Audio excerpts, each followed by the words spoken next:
I was the black sheep. I was pretty much the only Black girl in Whistler. So I kind of wanted to make it a point that this sport should be accessible to everyone. And because my ex would take me in the backcountry, the moon would always light up all the mountains. And we would literally snowboard, pow, at night with only the moon as our guides.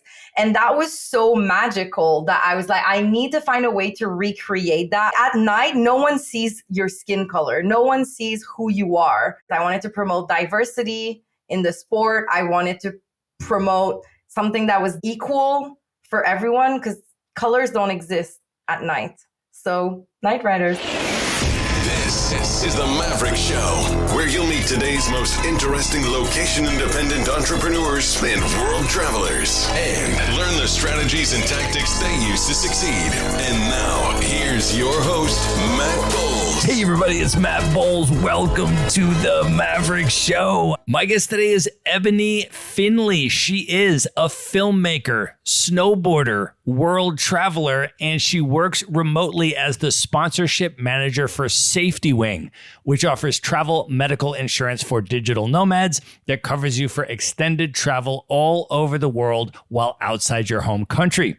Ebonie is also the founder of Nomad Productions and the director and producer of the documentary short film Night Riders, the first ever snowboard movie shot entirely in the dark in the backcountry side of Quebec. She is also the creator of Nomad Generation, a travel series that has generated over 3 million views. Originally from Montreal, Canada, Ebonie has been a full-time digital nomad since 2017. Ebonie, welcome to the show. Thank you so much for having me. What a lovely intro. Well, you deserve a wonderful introduction. You are doing amazing things, which I'm super excited to dive into on this interview. But let's just start off by setting the scene and talking about where we are recording from today. We are not in person. I am actually in the Blue Ridge Mountains of Asheville, North Carolina today on the east coast of the U.S. And where are you? I am what I consider home. I'm an hour away from Montreal in Canada. Listen, we got to talk about Montreal. I feel like a lot of people don't know about Montreal. I actually had never been to Montreal until probably about 5 years ago. I had been to Toronto a lot because I went to high school in Buffalo, New York, right on the border near Niagara Falls. And I was going up to Niagara Falls and then up to Hamilton and then up to Toronto. And so like that whole section I knew very well. I'd never been to Montreal though. And then 5 years ago, I went for the first time, blew me away. And I have been telling everybody about it since. But for you, can you share a little bit with people about what you love about Montreal? And for people that have never been, what would you recommend? How should people experience Montreal when they come? Montreal has my heart. Honestly, it is undoubtedly for me the best city of Canada. First of all, it's the most affordable one still. Toronto, Vancouver, all the other like big cities have these crazy out of control cost of living nowadays. And Montreal is still very much, you can find a really nice place for under $2,000 a month. It also has like the most restaurants per capita, but in all of Canada, it's a foodies town. It's European meets Latin. It's vibrant, it's diverse, it's colorful, it's fun. I would recommend coming in the summer, experiencing Picnic Electronique. That's like a festival that's going on every single weekend on our private party island. We call it the party island. It's awesome. It's dope. We have the Poutine Fest, the Jazz Festival, the African Night Festival. There's like a festival going on every single week in the summer. So that's absolutely great. And then if you rent a car and you go just outside of Montreal, the nature is amazing. As I mentioned, I live an hour away. I live in Saint-Sauveur. It's a ski resort. And I'm surrounded by mountains. I have trails over trails over trails. I have secret waterfalls that are like 15 minutes away from my house. And then if I want to go party in Montreal and have the time of my life, it's only 40 minutes away. So I think that it's all of that combined together that makes it just one of the best places to live. And also there's this reputation that if you don't speak French, you're not going to be accepted near Montreal. Like, I don't know if you can talk about that, but completely false. My boyfriend is from the UK. He does not speak a word of French, and he has fallen in love with Montreal. Like, he loves it. He has a blast. Every weekend we're in Montreal trying a different restaurant, going to a festival, like living our best life, and speaking English has never been an issue. I found that actually to be a really interesting aspect of Montreal is that it is a truly bilingual city, meaning that if you speak only English and not a word of French, you will be fine. Also, if you speak only French and not a word of English, you will also be completely fine and you can thrive in this city. I mean, it is a genuinely bilingual city. I completely agree. If you go to Quebec City, so a lot of people don't see the difference between Quebec and Quebec cities, right? So Quebec is the province and then we have Quebec City. If you go to Quebec City, not gonna lie, very, very proud to be Francophone. Some people will deliberately answer to you in French if you're trying to speak to them in English, but not in Montreal. That will never happen. And that's also a really cool place to visit. I mean, if you can steer away from the French English thing, like the Chateau Frontenac is beautiful over there. They also have Les Plaines d'Abraham, all sorts of festivals. It's poutine mecca. Like, you can't come here and not have poutine, of course. So highly recommend. But yes, Quebec City is a little bit more French, but Montreal, you'll never have a problem. Well, I want to talk a little bit about your experience growing up there. But before we talk about your story, I'd love for you to share a little bit about your background and maybe start off sharing your mother's story about where she is from and how she got to Canada. So my mom is originally from Bahamas. Her family island is Andros, Mangrove Key. We all have family islands in the Bahamas. I grew up between Quebec, like the harsh winters of Quebec, and then the beautiful white sand beaches of Bahamas. The reason why my mom decided to leave Paradise is because she found love here with my dad. She came to party on Saint Denis because, again, Montreal is the place to party. In Canada, if you want to party hard, Montreal is where you want to go.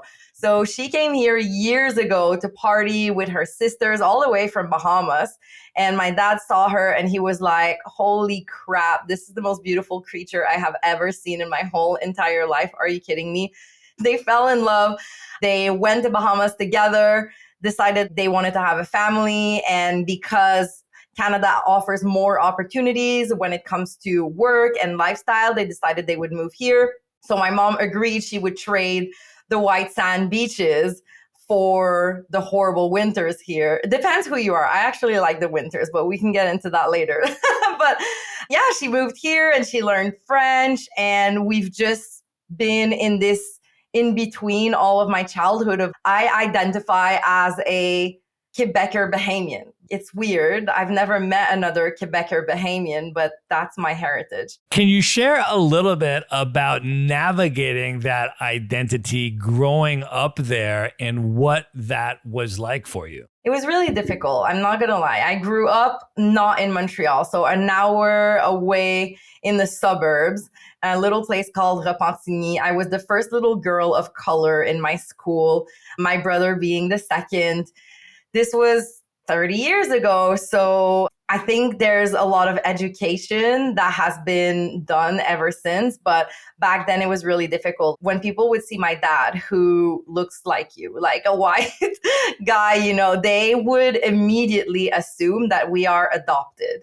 They would never think that we are his children. And that would really insult him to the point where my teacher, when she first met my dad, she was like, congratulations, your kids are from Africa. So my dad was really upset. He changed classes for me, changed teachers, everything. So it was really hard. I never felt like I fully belong anywhere, right? Because the white people were calling me black, when really I'm not actually black, like I'm mixed. But when I would go to Bahamas, I'm also not black. I'm 100% mixed to them, and I speak French, and I'm a Quebecer. So that's been really, really difficult growing up. And I've really learned to embrace my difference and my unique cultural heritage as I grew older. But as a child, that was challenging. What was your experience like going back to the Bahamas as a kid? And what was that identity connection like for you growing up? It definitely felt like we didn't belong culturally. Bahamian people have slangs, they have, like their typical food, their typical culture and all of that. And we were typically Quebecois, but Black. So it was just hard to make friends. It was hard to identify. It was hard to connect with the local people that were our family, but they just didn't see us always as one of their own. So we've had to learn to accept that we're not them, we're not Quebecer, we're like a mix of everything. And we actually had to say it at a certain point. Like when my brother got married, my family from Bahamas came over to the wedding and they were saying little comments sometimes about like, yeah, but you guys are not Black, or yeah, but you guys are not Bahamians, or you don't know this because you're not Bahamian. And we actually had to like put an end to it and be like, yeah, we know we're not fully Bahamian, but this is still part of our heritage. And we would appreciate if you would stop pointing out the fact that we're not fully Bahamian. Like we're proud that we are a mix of all these different cultures and heritage. And there's nothing wrong with that. Luckily, it has stopped, but we had to voice it for it to, I think, be heard and acknowledged. And can you talk a little bit more also about the Quebecer side of your identity? And just for people that are not familiar with the Quebecois dynamics and how that is in some ways distinct from a broader Canadian identity, can you share some of that context and then also how your personal identity manifested? Yes, I think a general consensus that I've seen traveling the world is that Quebecers always present themselves as Quebecers and the rest of Canada presents themselves as Canadians. Like no matter where they are from, they're like, hi, I'm Canadians. Where Quebecers are very nationalistic and they're very like, I'm Quebecer. Do you get me? It's not like I'm Canadian, even though we are. It's I'm Quebecer first, Canadian second. So that really creates that kind of little independent bubble. We are different for that in the sense that we speak French, we're very bilingual. I think we're really different culturally too. I really see Toronto as like the business center of Canada. I see the West Coast as the chill, typical Canadians that you would think of. And then Quebecers, again, we're in our different category. We're like the European Barcelona party meets Latin Costa Rica, hot blood, very opinionated, very loud, very out there. And like you can be who you want to be in Montreal. So I said it earlier, I feel like it's almost an unsaid little war. Like the snowboarders, skiers, I feel like it's the same. Quebecer Canadians, it's not a war, but it's definitely like you know that you're different or that you stand out when you're Quebecer. You don't identify straight away as a Canadian, you're Quebecer. Well, I want to ask you also about how your interest in world travel outside of the Bahamas and Canada started to develop as you were growing up. Can you share a little bit about that? I need to see something else. And I got into modeling. And when I started to get into modeling, I got there into a time where girls of colors were not really celebrated. So I had to move basically to South Africa to find work. And that's where my love for travel really ignited. I was like, oh my God, this world is huge. There's so much more than the Bahamas. This is amazing. I think that my mom was also a traveler coming to Montreal to party and this and that. She kind of installed that in us that like the world is our playground. You know, you don't have to stay at one place, go and explore. But because her family was there, we would always go back to the Bahamas. And I was just like, wow, I'm bored. Like I need to see something else. So modeling really opened those doors of giving me an opportunity to travel and see other things. And then I just wanted to do it on my own. Can you share a little bit about your modeling career and some of the lessons and reflections from that? Because I know you did that for over a decade. And I know that you had a lot of experiences that helped to shape your understanding and critique and analysis of racial and gender and capitalist dynamics that are so present in that industry. But can you share a little bit about that and then how that shaped your worldview? What really shifted was when I was on Canada's Next Top Model. I was on season 3 of Canada's Next Top Model. And honestly, I would not wish to my worst enemy to ever experience anything like that. It was by far one of the most horrendous experiences of my life. I genuinely thought that this was going to propulse my modeling career and I was going to get exposure and opportunities. And I was really dreaming big. And turns out that this was just a bunch of producers trying to like really almost like take advantage of young little girls to get views and to make it clickbait, create drama. There was not a lot of law and legislation around editing. So there's a lot of things that were edited to make us look really, really bad. And when I came out of the show, I was cyberbullied a lot. There was even a Facebook page. There was 2 actually that I remember. One was called I Hate Ebonie. Like just I hate Ebonie. And the other one was Ebonie is a transsexual person. And it was just really difficult. All the critique. I was tiny. I was a size 0. And I'll never forget being told by major people in the industry that I needed to be on an apple and diet, water, that if they don't smell barf breath on me, I'm not doing XYZ fashion show. Just things that will leave scars and bring trauma, I think, to pretty much anyone. So it really shaped me in the sense that I realized that I didn't want to participate in that industry anymore. It just did not make sense to me. I was 16. I was on covers of magazines selling anti-wrinkle creams. I'm 16. Of course, I don't have any wrinkles. I'm 36 now and I barely have wrinkles because blacks don't crack. But you know what I mean? Like it was insane.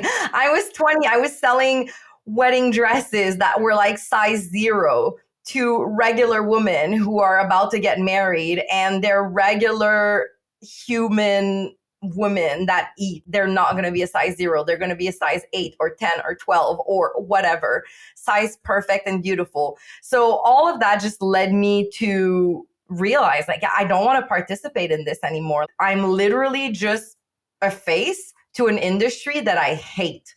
So why would I continue pursuing that? And after Canada's Next Top Model and the bullying, the moving to South Africa was amazing for traveling. However, the racism was really hardcore there.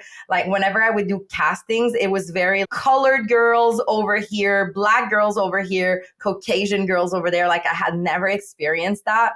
So I just wanted out. I basically wanted a voice, and I wanted to not encourage gross men who are selling impossible, unachievable beauty standard to women. Like it just did not make sense to me anymore. So how did you transition out of that industry, and what was your career path leading up to your transition into the digital nomad life? It was parallel. So there was a part of me, when I finished modeling, I was 24, which back then I used to think was like, oh my God, oh, so late to start a bachelor degree in my education, because all my friends had started in their 20s.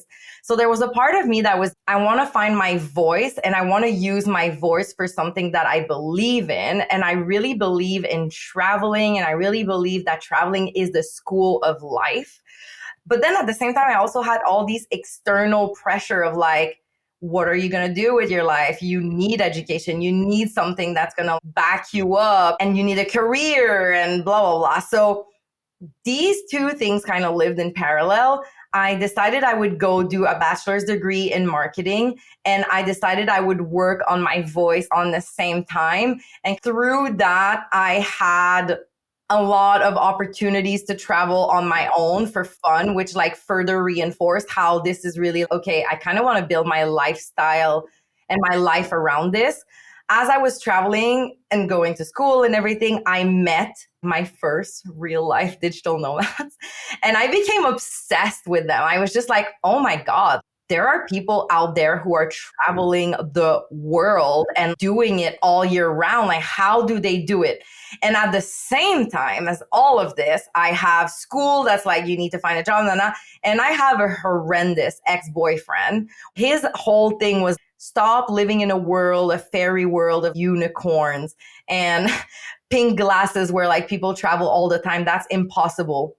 It will never happen. And it infuriated me. And he was putting a lot of pressure for me to finish school. Let's get pregnant. Let's buy a house. Let's have a dog. And that would literally give me nightmares. All of that combined together with the fact that my whole 4 years in university were mentally the most difficult of my life. I was a diagnosed insomniac. My level of anxiety and stress had never been that high. And the only reliefs I would find was when I was traveling or when I was trying to build something around traveling and meeting these other inspiring people. So when I finished my bachelor's degree, it was just a breaking point. I broke up with him. I quit the job. And I was like, I'm going to travel and somehow make my life like this or around this. Well, one of the things that you ended up doing is that you wound up on The Amazing Race Canada. And I have to ask you about that. For people that have never heard of The Amazing Race, can you just share a little bit about what it is, the context, and then what your experience was like? Yes. Oh my God. The Amazing Race, on the flip side of Canada's Next Top Model, was the best experience. It was so much fun and I'm so happy I did it. It's a race mainly in Canada, but also they take you to different destinations around the world. You're in teams of 2 pairs. You can be best friends, couples, mom, daughter, whatever, just in pairs. And the first team to reach the final destination wins a around the world ticket, which that's what I wanted. $250,000 and the Amazing Race title. So me and my best friend, when we saw that like there was casting for the Amazing Race, we just could not pass on that. And little inside scoop, turns out that it was the same producer that was on the Amazing Race that was on Canada's Next Top Model. And I got the chance to confront him about how I got bullied on Canada's Next Top Model, and I was using The Amazing Race as an opportunity to redeem myself and make peace with TV reality and the image that they gave me, and that I wanted to be in control of the narratives this time. And he was like, I completely agree with you. I'm so sorry for what you've been through, and I hope The Amazing Race is like the best experience for you. And it was. It was absolutely dope.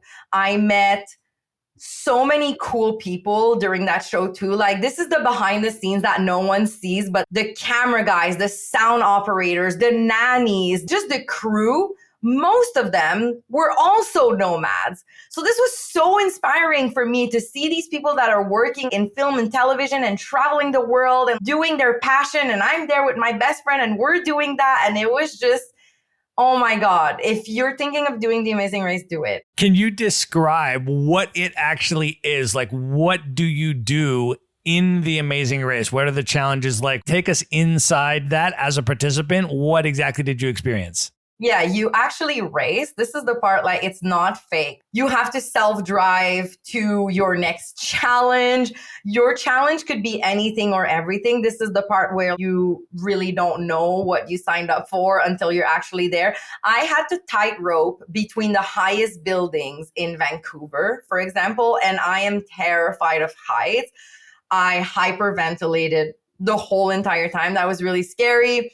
But then there's also really other fun little challenges like building a flower stand, and the first team that builds the flower stand gets to move on to the next challenge. And then the next challenge would be to bike around cones and make 5 goals against another team. And some challenges are really fun. Some challenges are gross and scary and will take you outside of your comfort zone, but it's all challenges and it's a race. So the last team to get to the next challenge is usually eliminated. Well, I also want to ask you about how your interest in film production and direction developed, and maybe share a little bit about that story in the context of what led up to the production of your travel series, Nomad Generation. Yeah, I've always been interested in TV and shows, and obviously being able to participate myself in TV reality and seeing all the back end, that kind of sparked my interest even more.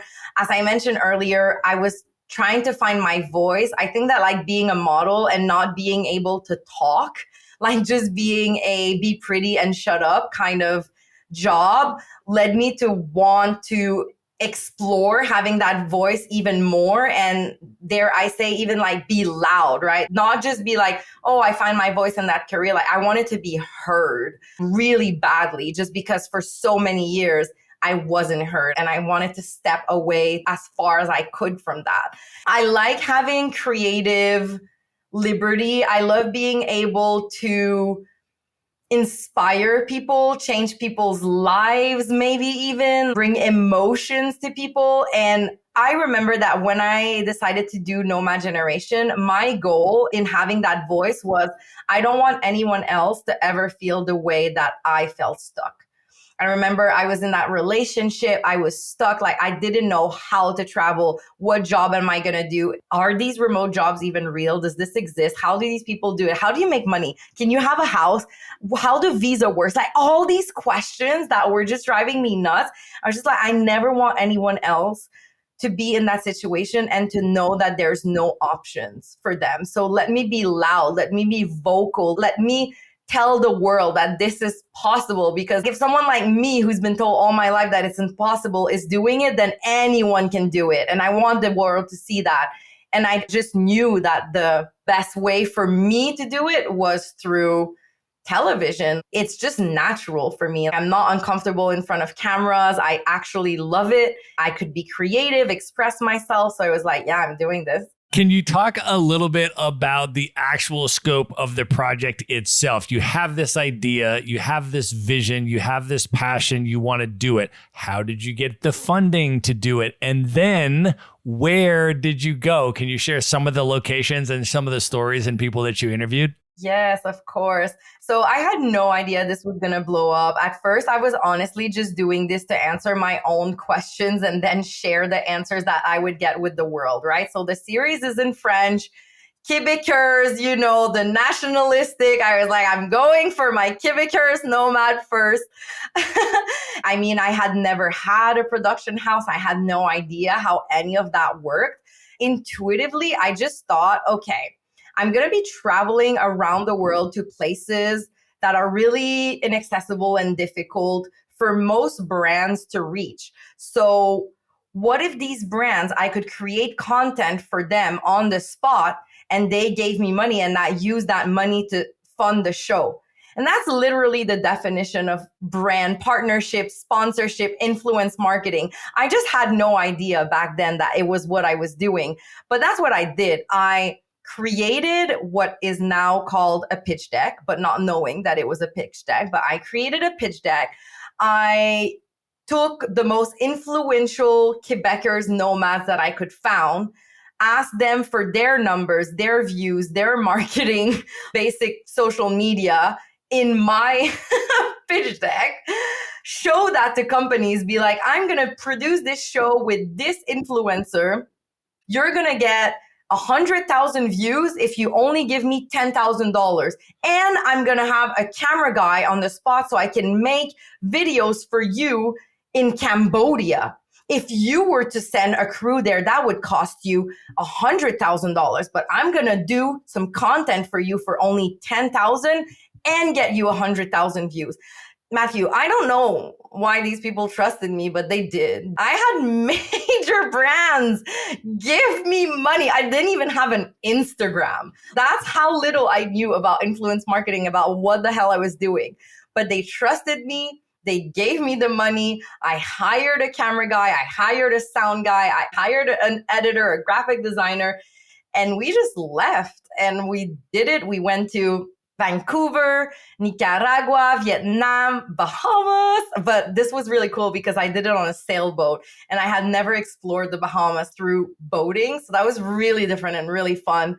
Bali, Cambodia, I said. So like there's 6 episodes in total. Had a blast and everyone was happy. We launched it on the web, no expectation other than the influencers will reshare it. And organically, we generated 3 million views. So the sponsors were like, this was a bargain. This was epic. They got awesome content, all the views they wanted.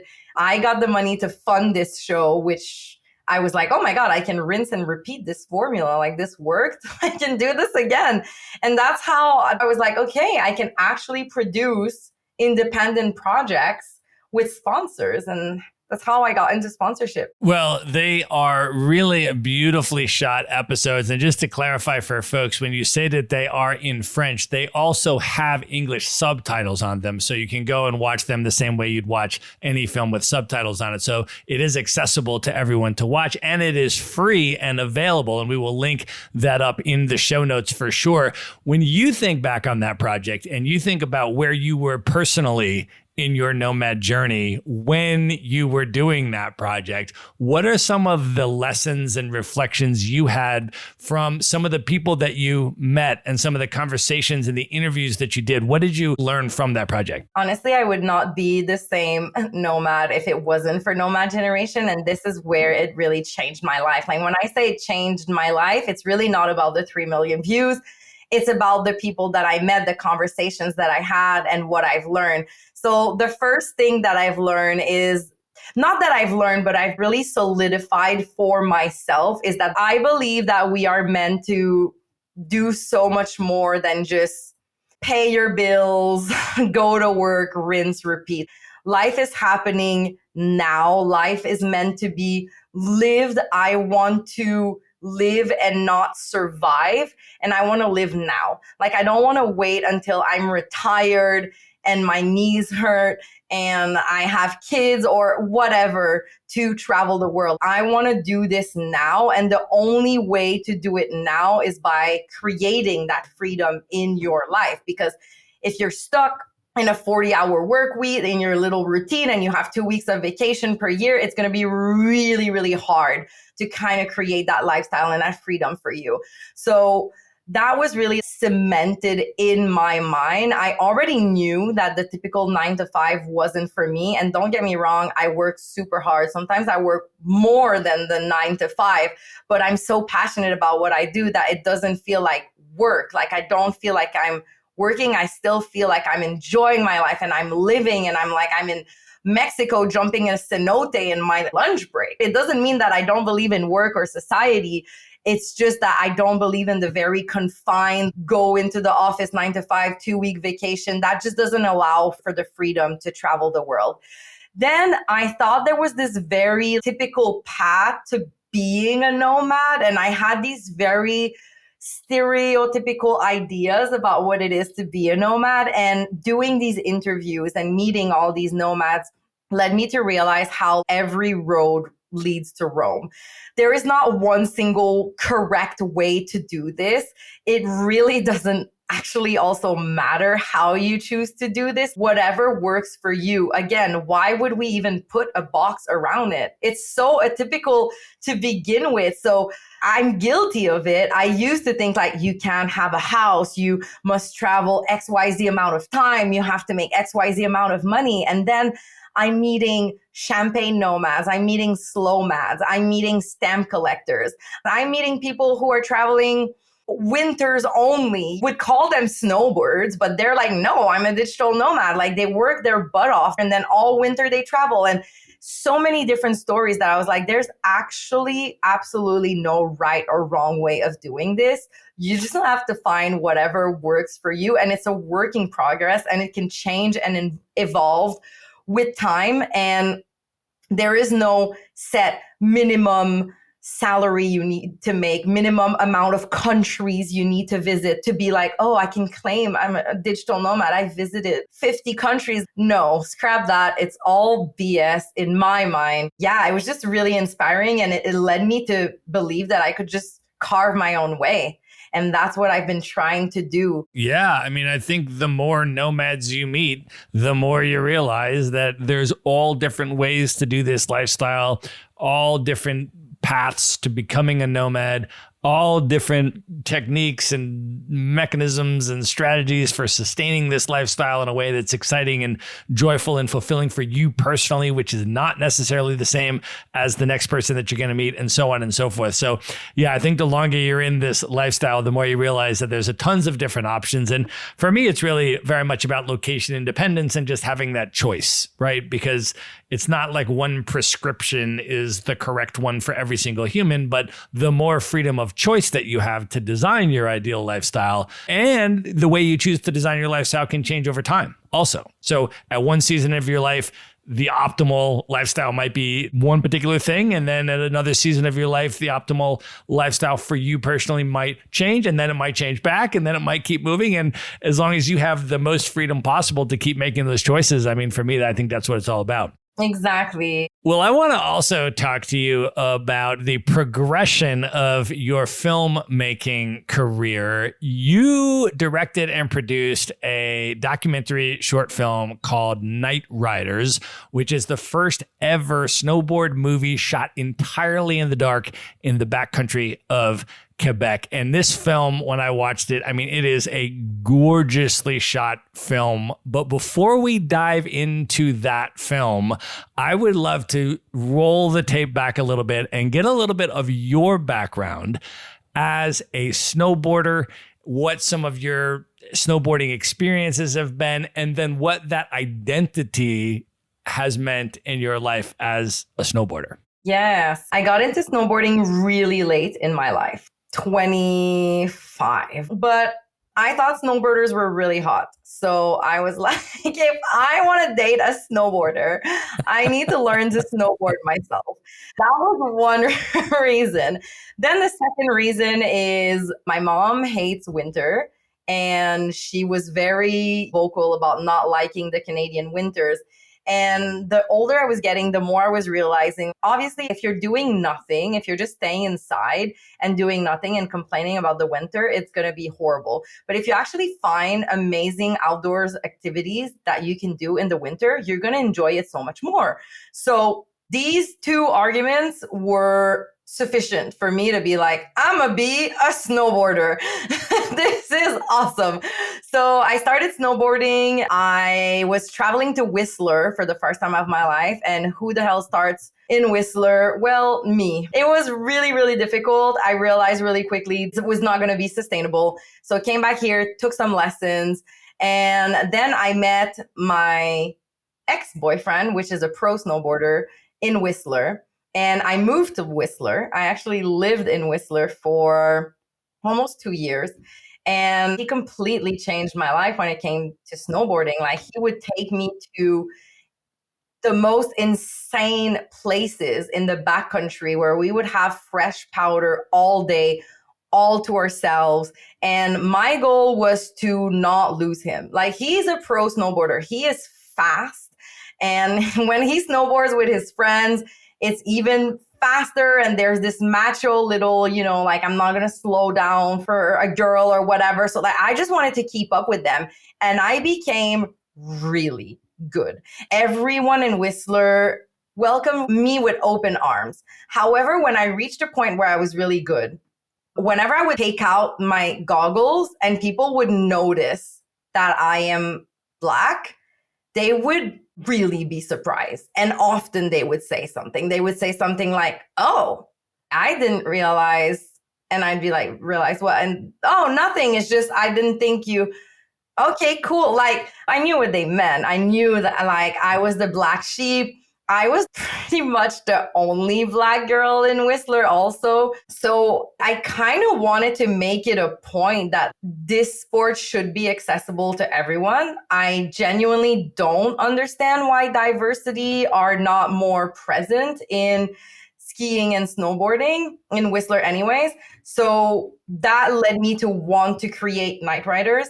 At night also, there's a lot less people. So it's almost like easier when you're riding at night. And because my ex would take me in the backcountry, the moon would always light up all the mountains. And we would literally snowboard POW at night with only the moon as our guides. And that was so magical that I was like, I need to find a way to recreate that. At night, no one sees your skin color. No one sees who you are. So it was a combination of all of that that led me to create Night Riders. I wanted to promote diversity in the sport. I wanted to promote something that was different and difficult and equal for everyone, because colors don't exist at night. So Night Riders. Let's talk about this film. First of all, it is gorgeously shot. I mean, I want to recommend that everyone go watch this. We're going to link it up in the show notes. It's a short film. It's only about 12 minutes or so. And I want to recommend that everybody go look at it. But I have to say, I was I'm just going to say pleasantly surprised by the fact that also in this film, you made me laugh out loud at the What? Really? Yes, I'm gonna give a spoiler, I guess, but at the beginning you open it up with this dude who's making a phone call to the police station, and he's like, yeah, I'd like to report that it looks like there's aliens on the mountain. And then you pan up and you guys are like, have headlamps on, it's pitch dark, and there's a whole crew of you like snowboarding, flying down the mountain. And there's this dude on the phone with the police like, yeah, I'd like to report that there's aliens on the mountain. And then at the very end of the film, it cuts back to him in the conversation. It's like, yeah, no, there's just people filming a movie. And then he says, talking to his wife, oh, there's people just filming a movie. It's not aliens. It's okay. I was laughing out loud by myself watching this. I want to shout out Moment Factory. I teamed up with them on this movie because I wanted it to be visually interesting. Because technically, if you think about it, like I gave myself a really big technical challenge to shoot in the dark. Like, can you imagine snowboarding in the dark, but then filming it and showing it to an audience? Like, that was really technically difficult. So Moment Factory teamed up with me and they were like, okay, we're gonna use headlamps or lamps that you can hold in your hand so that you can light your own way and your own path. But this has never been done. And Gaspésie is a small little village. It's the kind of village where everyone knows each other. I don't know how to explain it. There must be like 500 people in this tiny little village. So obviously for us to come there with a filming crew and then to have these big lights in the mountain, it was like 2 a.m. 2 a.m. in the mountain. I completely understand why they called the police. It must have been so unsettling for them to watch that. And they must have been like, what the hell is going on? They had no idea. But thank you. I'm really happy that it came out nice like that and that we left a strong impression in Gaspésie. Absolutely. So we're going to link that up in the show notes, as well as your travel series, Nomad Generation. So folks can watch both of those for free. Just go to themaverickshow.com, go to the show notes for this episode, and there you'll find direct links to check those out. Highly recommended. All right, we're going to pause here and call that the end of part one. If you want to find, follow, and connect with Ebonie, her contact info is going to be in the show notes, along with direct links to everything we have discussed in this episode. Just go to one place at themaverickshow.com. Go to the show notes for this episode, and be sure to tune in to the next episode to hear the conclusion of my interview with Ebonie Finley. Good night, everybody.